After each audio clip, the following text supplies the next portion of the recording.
What's up? This is Tom Froming from TwinsDaily.com. Welcome to Twins Pitch, where we take a really pitching-specific review of the Twins game.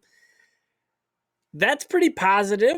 I mean, it got nasty at the end of this game. This game went 11 innings. Just kind of ran out of trustable bullpen guys to go to. But overall, I thought this was a pretty well-pitched game by the Twins. Only scored 2 runs. That was a big problem. And a couple of inopportune defensive plays. We'll get to that. But the headliner was Michael Pineda went 6 innings, struck out 10 batters. Let's just show you every one of those 10 Ks real quick here. Way up. Got him looking. The 1-2 swing. 0-2.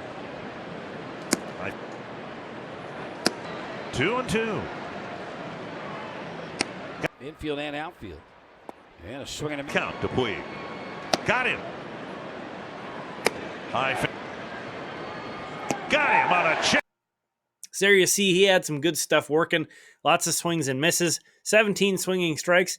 And pretty noteworthy that he reached 107 pitches in this game. That's only the second time he's eclipsed 100 pitches as a Twin. And also, another note I had was that this was his 22nd consecutive start of 5+ innings. The last time he did not go 5 was April 18th. So Pineda's on such a roll, making things look easy. I mean, your starter goes out, goes 6 innings. The only run he gave up was on a solo homer. Usually you're going to win that game easy. He did his job. As you can see, the game score was over 50. It was 67, which is pretty great. So really nothing wrong with what Pineda brought.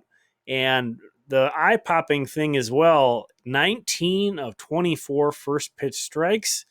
Let's jump over to Baseball Reference and just talk for a minute about why that's so important. Take a look at this. After 1-0, MLB hitters have an 858 OPS this season. After 0-1, it's 635.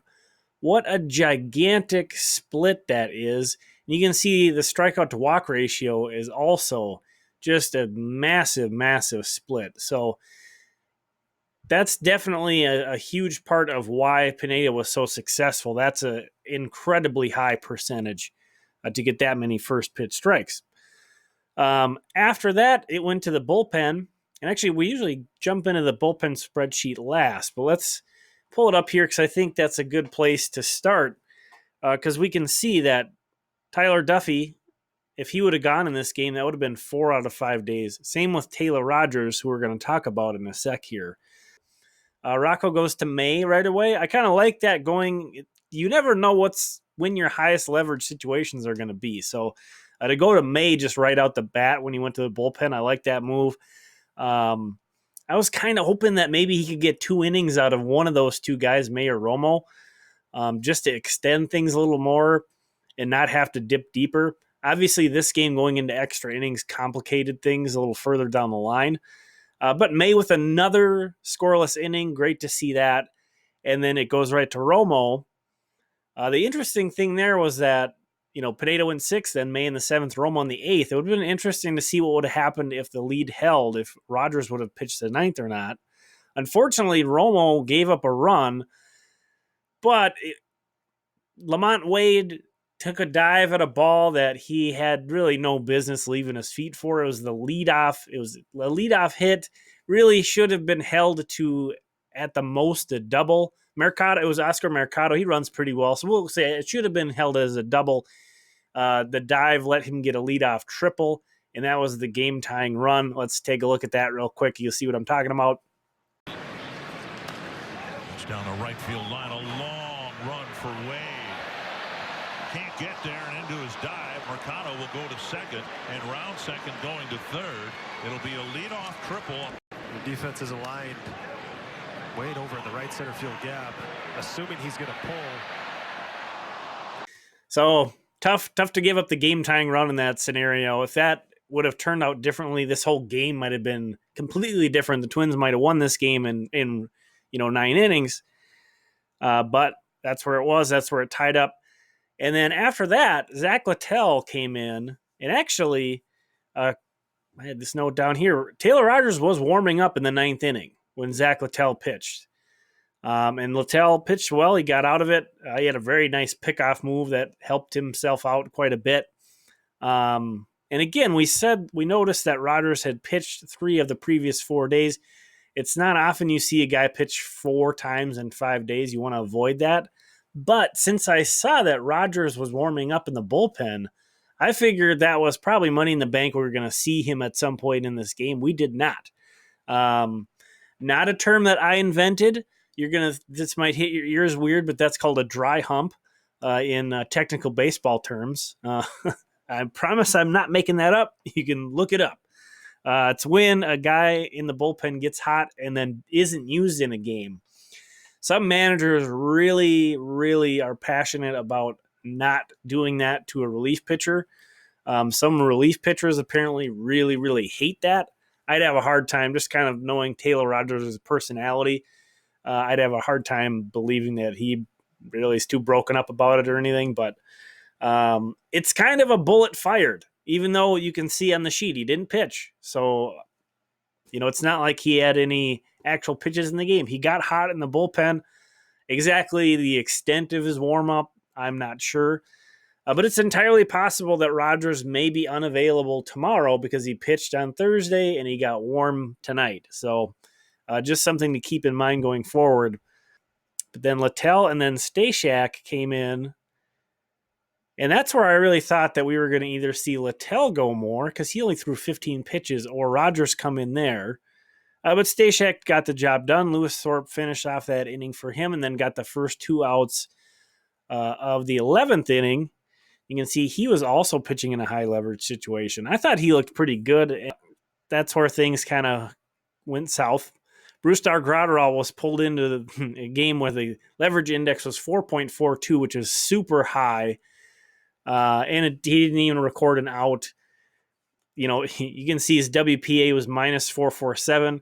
The entire losing team's WPA accounts for negative 0.5. So essentially, he lost the game by himself in that regard. That's kind of an unfair way to look at it because, again, the bats didn't do hardly anything, and that's sort of the core of why the Twins lost this game. But things got really out of hand when Graterol got in there. He didn't get crushed. Just some balls found their ways to hits. Gave up a couple hits. He was charged for 3 runs because Trevor Hildenberger gave up a hit, so an inherited runner scored. Nice to see Hildy out there. It's been a really long time since we've seen him in a Twins jersey. So, yeah, not a great way to end it. And again, Rocco just kind of ran out of arms with so many of his usual go-to guys not available. And then, again, I think it would have been nice to get a couple innings out of somebody. May threw 24 pitches. That's quite a bit for a guy who's been a 1-inning reliever. Romo threw 18, and he's kind of getting up there. I could see not pushing him farther, but Zach Littell only throwing 15 pitches, Cody Stashak only throwing 10, Thorpe only throwing 18, although Thorpe did have a longer appearance earlier in the week, and then Graterol only threw 10 because he wasn't pitching well. So, yeah, there's some things to nitpick about what happened, but it's tough. When you didn't have Duffy, you didn't go to Rogers. I'm sure Rocco Baldelli wishes he didn't have Rogers warm up at all. So that's kind of a bummer. But Twins dropped the first game of this series, 3-game series. It's going to be Jake Odorizzi versus Savali tomorrow, and then Clevenger pitches on Sunday. So the Twins really want to get a win tomorrow and then not have to worry about avoiding a sweep with Clevenger pitching on Sunday. Thanks for checking this out. This is Tom Froming. Stick around because I have some video of Jordan Balazovic from his Double-A debut tonight in an elimination game from Pensacola.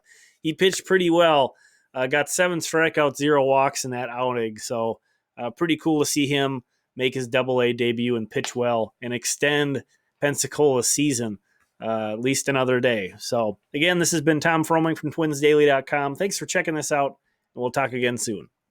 Balazovic, he is one of the top pitching prospects, not only in the Twins system, but in all of minor league baseball. He is from Mississauga up in Canada.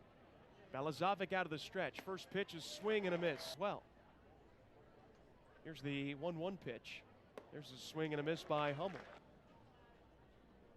Here's the pitch, runner bluffs, and it's the 0-2. Swing and a miss, strike 3. Fastball that was up, and it just had good carry. Pictures outstanding. 2 balls, 2 strikes. Here's the pitch, and that's strike 3 called. Ballas, A real feat to pull this off. the 0-2. Swing and a miss by Alvarez. Lewis's first time up. Now the pitch, and a swing and a miss. He's a big-time player. Here's the 0-1 pitch, and a swing and a miss. 96 again. Tremendously talented young shortstop. On their playoff roster last year, now the pitch. Certainly the Blue Wahoos with the Twins, they've got guys to the major leagues. 1-2, swing and a miss, strike 3. Craving some pitching. A 1-2, swing and a miss, strike 3. Ball's in the dirt.